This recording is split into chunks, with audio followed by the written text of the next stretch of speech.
To my selfless Spartans, I love you all. To my good people, please join us. So, I definitely did not want to do this video,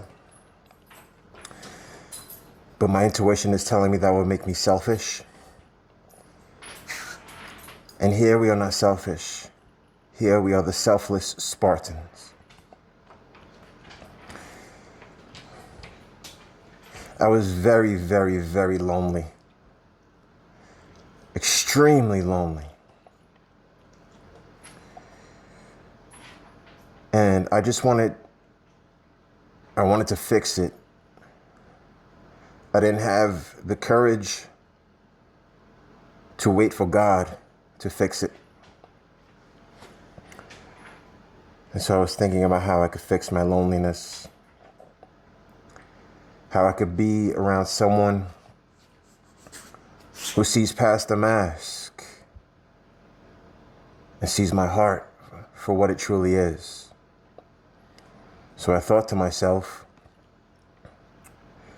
maybe I should go back to church, even though I'm not the biggest fan solitarily for division amongst the different denominations and or schisms.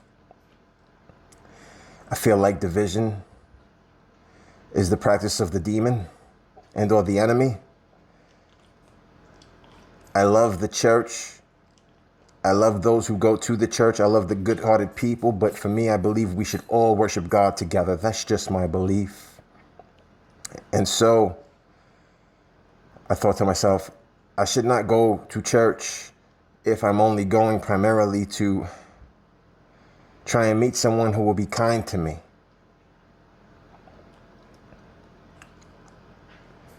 So that was my thinking. And I know God knows me in and out. And so I know he understood what I was saying. I come here and you and I, we have church together. And I love it. So I decided I'm not going to go back to church. I'm going to continue to do what I have been doing and stay here with you and read the gospel to you, and we have church together. Do you know that the church called me? They called me and or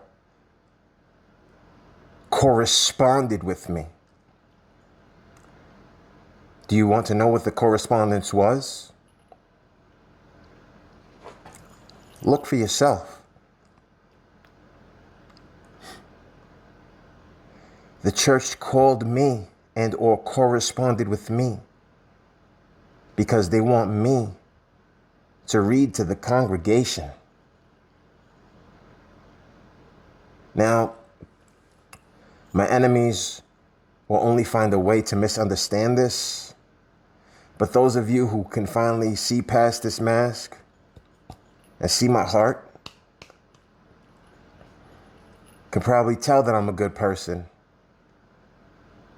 no matter what my enemies paint me as.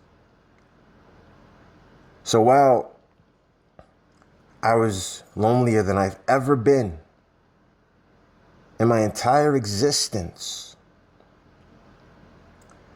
I thought to myself, go to the church and maybe someone will be kind to you there. I decided that's not a good enough reason. And then God has the church come to me. About a week later, or 2 weeks, I don't know, and request that I read to them. You know, today is my birthday and I've been going through so many thoughts. As you can see, I'm here alone. Well, no, I got my boy with me. Got my dogs with me. He's gonna get a bath soon. I gave the other one a bath. So I was thinking, how did we get here? How is it that I love God with all of my heart and I've dedicated my entire life to God and just delivering scripture and delivering the gospel 3 times a week for free? And yet, everyone who's supposed to love me hates me. So we have my mother, whom tried to beat my ex. I stopped her from beating my ex because my ex was frightened.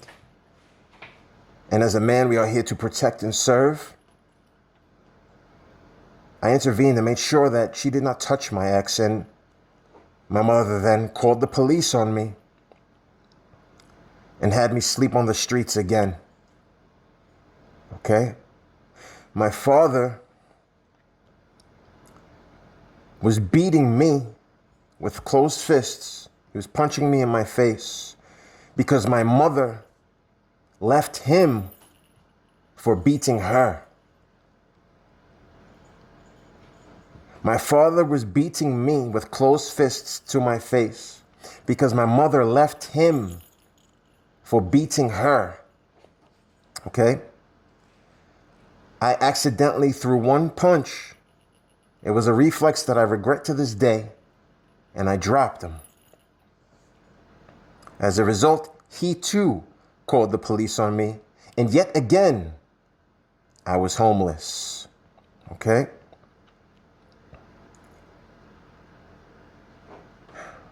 God is great. So my birthday is today.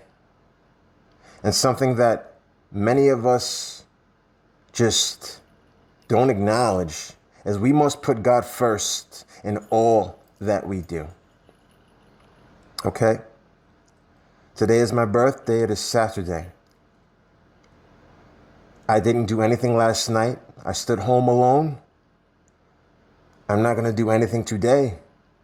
I will stay here until it is time to go and read for the church. We must put God first in all that we do. I think you should know something. For those of you who are still having problems getting past the tattoos and the mask, I was baptized on Christmas Eve.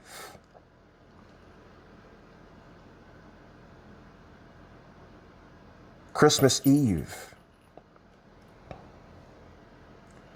My problem with the church stemmed from priests abusing children. I am masked because I have started a group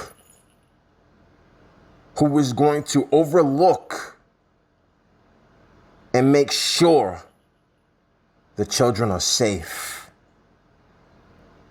I cannot remove my mask because I cannot have them knowing my plan, which is the safety of our children. Okay? Here's a father that gave me my penance, who led me on this path of acknowledging that not even in the church are we safe yet. Father Fiella of St. Finbar abused countless children. Countless. One of my closest friends abused by a priest. Now, this is no attack on the church. I love the church. Just because some bad seeds got inside does not mean that the church is at fault. It just means that those bad seeds need to be dealt with.